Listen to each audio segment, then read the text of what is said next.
আজ পটলের একটা টেস্টি রেসিপি শেয়ার করব, যেটা নাকি একবার খাওয়ার পরই কিন্তু বাড়িতে কেউ অতিথি আসুক বা নিজেরা বারবার কিন্তু বানাবেন, এটা আমি গ্যারান্টি দিয়ে বলতে পারি। রেসিপিটি সম্পূর্ণ না দেখলে কিন্তু কিছুই বুঝতে পারবেন না। নমস্কার বন্ধুরা, শ্বশুর বৌমা রান্নাঘর অ্যান্ড ব্লগ চ্যানেলে সকলকে স্বাগত। তাহলে রেসিপিটি কি করে তৈরি করব সেটাই দেখে নেওয়া যাক। প্রথমেই পটল নিয়েছি আর পটলগুলোকে ভালো করে জল দিয়ে ধুয়ে নিয়েছি।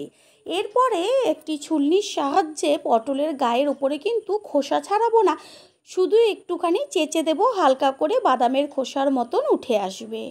ঠিক এইভাবে সমস্ত পটলগুলো হালকা করে ছুলে নিয়ে ফিরে আসছি।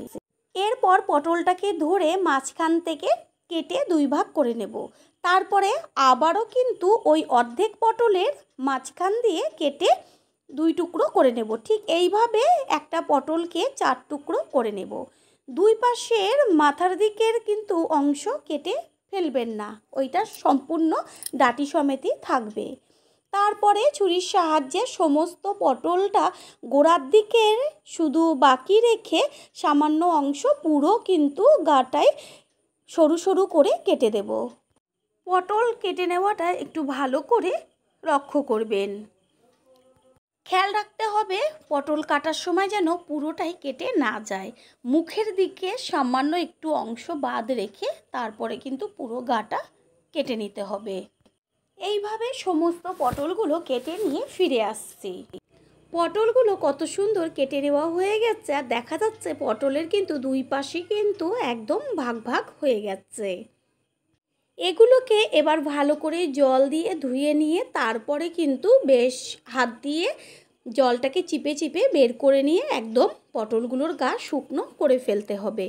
এইখানে আগে থেকে একটা ছোট বাটির মধ্যে আমি ডিম একটা ভেঙে রেখেছিলাম, আর পটলের পরিমাণ অনুযায়ী কিন্তু ডিমটা ব্যবহার করতে হবে।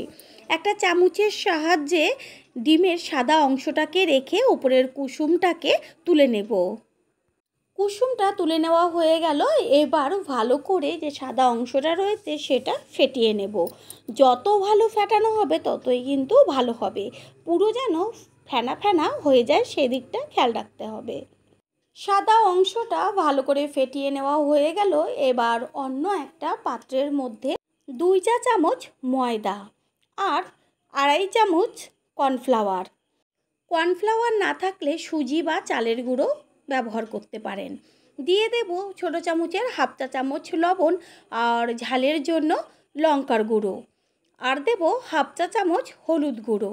দিয়ে তারপরে যে ওই ডিমের থেকে কুসুমটা তুলে রেখেছিলাম সেই কুসুমটা এবার উপরে দিয়ে দেব।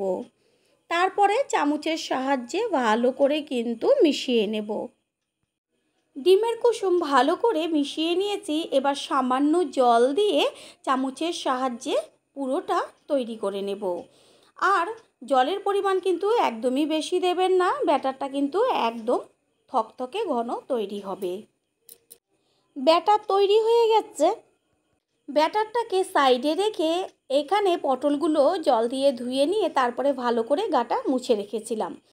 ডিমের সাদা অংশটা যে ফেটিয়ে নিয়েছিলাম সেই ফেটানো ডিমটা এবার পুরো পটলের গায়ে ঢেলে ভালো করে মাখিয়ে নেব। ডিম মাখিয়ে নেওয়ার পরে 5 মিনিট এইভাবেই রেখে দেব। এর মধ্যে দিয়ে দিয়েছিলাম সামান্য লবণ। এবার আর একটা অন্য প্লেটের মধ্যে দিয়ে দেব 2 চা চামচ ময়দা আর 2 চা চামচ কর্নফ্লাওয়ার।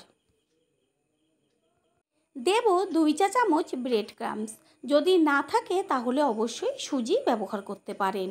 ভালো করে এবার সব কিছু মিশিয়ে নেব, আর সামান্য কিন্তু লবণ দেব। প্রত্যেকটাতেই কিন্তু লবণ আলাদা করে মিশানো হয়েছে, সেই পরিমাণ অনুযায়ী কিন্তু লবণটা ব্যবহার করবেন। দিয়ে দেব আর একটু ঝালের জন্য শুকনো লঙ্কার গুঁড়ো। তারপরে শুকনো অবস্থায় এটা কিন্তু চামচ দিয়ে মিশিয়ে নিতে হবে, কোনো রকম জল কিন্তু এতে পড়বে না। 5 মিনিট বাদে ফিরে এসে ডিম দিয়ে মাখিয়ে নেওয়া পটলগুলোকে এবার ব্যাটারের মধ্যে দিয়ে ভালো করে ব্যাটারটা পটলের সম্পূর্ণ গায়ে মিশিয়ে নেব।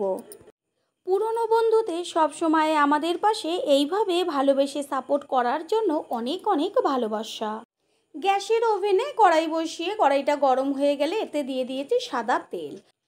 এদিকে একটা করে পটলের টুকরো নিয়ে তারপরে যে শুকনো গুঁড়োটা তৈরি করে রেখেছিলাম সেটার উপরে ভালো করে হাত দিয়ে চেপে চেপে পটলের যে ফাঁকা ফাঁকা যে কাঁটাগুলো রয়েছে তার মধ্যেও সুন্দরভাবে লেগে যায় সেটা খেয়াল রাখতে হবে। আর ডিম দেওয়াতে কিন্তু এগুলো সুন্দরভাবে লেগেও যাবে। ভালো করে মাখিয়ে নিয়ে এইভাবে সবগুলোই কিন্তু মাখাতে হবে। নতুন বন্ধুদের আমাদের চ্যানেল ভিজিট করার জন্য আন্তরিক শুভেচ্ছা। আমাদের রেসিপিগুলো যদি ভালো লেগে থাকে সাবস্ক্রাইব করে দেওয়ার অনুরোধ রইল ও পাশে থাকা বেল আইকনে ক্লিক করলে পরবর্তী ভিডিওগুলো সবার আগে আপনাদের কাছে পৌঁছে যাবে।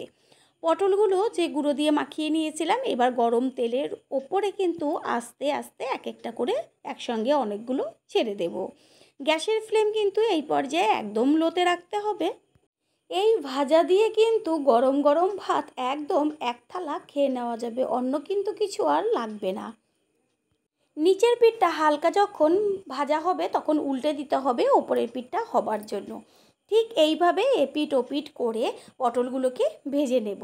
আর গায়ের থেকে কিন্তু ব্যাটার একটুও যাবে না, সবই লেগে থাকবে গায়ে। কত সুন্দর দেখতে হয়েছে, খেতে কিন্তু তার দ্বিগুণ টেস্টি, একদম মুচমুচে।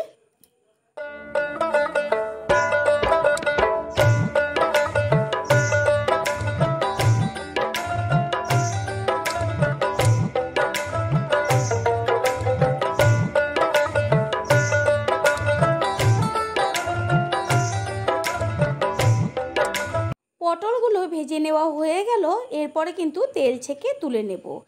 একদম মুচমুচে এরকম পটল ভাজা কিন্তু মুখে লেগে থাকবে স্বাদ। একইভাবে আরও যে পটলগুলো রয়েছে সেগুলোও কিন্তু ভেজে নেব।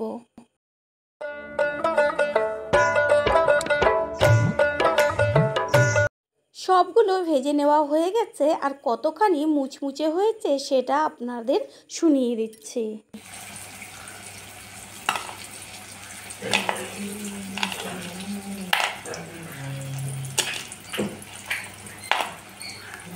শোনাই গেল কত সুন্দর মুচমুচে হয়েছে। তৈরি হয়ে গেল টেস্টি টেস্টি আজকের রেসিপি। আশা করি রেসিপিটি ভালো লাগলো, আর যদি ভালো লেগে থাকে একটা লাইক কমেন্ট পারলে একটা শেয়ার করে অবশ্যই জানাবেন। আপনাদের দেওয়া একটা লাইক ও একটা শেয়ার কিন্তু আমাদের কাছে অনেক অনেক গুরুত্বপূর্ণ। রেসিপিটি যদি কেউ ফেসবুক থেকে দেখে থাকেন ফলো করে পাশে থাকার অনুরোধ রইল। All friend, thanks for watching my video.